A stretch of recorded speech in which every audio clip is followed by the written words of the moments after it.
পাবনার ঈশ্বরদীতে তুচ্ছ ঘটনাকে কেন্দ্র করে ছেলেকে বাঁচাতে গিয়ে প্রতিপক্ষের লাঠির আঘাতে প্রাণ হারিয়েছেন এক মা। শুক্রবার রাতে সলিমপুর ইউনিয়নের খড়ের দাইর গ্রামে এই মর্মান্তিক ঘটনাটি ঘটে। নিহত আয়েশা বেগম স্থানীয় মৃত আতর আলীর স্ত্রী। বিস্তারিত থাকছে রাকিব বিশ্বাসের প্রতিবেদনে।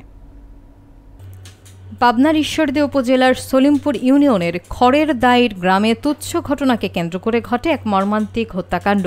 শুক্রবার রাত 9:30টার দিকে প্রতিবেশীর সঙ্গে বিরোধের জেরে প্রতিপক্ষের লাঠির আঘাতে প্রাণ হারান 60 বছর বয়সী আয়েশা বেগম। স্থানীয় সূত্রে জানা গেছে, 2 দিন আগে নিহতের ছেলে সালাম হোসেন প্রতিবেশী মজিদ আলীকে গরু চুরির অভিযোগে অপবাদ দেন। বিষয়টি কেন্দ্র করে উভয় পক্ষের মধ্যে বিরোধ দেখা দেয়। শুক্রবার রাতে সালাম হোসেন ও পিন্টুর মধ্যে বাকবিতণ্ডা শুরু হলে এক পর্যায়ে তার সংঘর্ষের রূপ নেয়। সংঘর্ষ থামাতে গিয়ে সালামের মা আয়েশা বেগম এগিয়ে আসলে প্রতিপক্ষের হাতে থাকা লাঠির আঘাতে গুরুতর আহত হন। পরে পরিবারের সদস্যরা দ্রুত তাকে পাবনা জেনারেল হাসপাতালে নিয়ে গেলে কর্তব্যরত চিকিৎসক তাকে মৃত ঘোষণা করেন।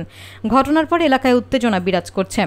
ঈশ্বরদী থানার ভারপ্রাপ্ত কর্মকর্তা আসম আব্দুন নূর জানান, নিহতের মরদেহ সুরতহাল প্রতিবেদন সম্পন্ন করে পুলিশ হেফাজতে নেওয়া হয়েছে। ময়নাতদন্ত শেষে আইনগত ব্যবস্থা গ্রহণ করা হবে। তবে ঘটনার সঙ্গে জড়িত কাউকে এখনও গ্রেফতার করা যায়নি বলে জানান তিনি।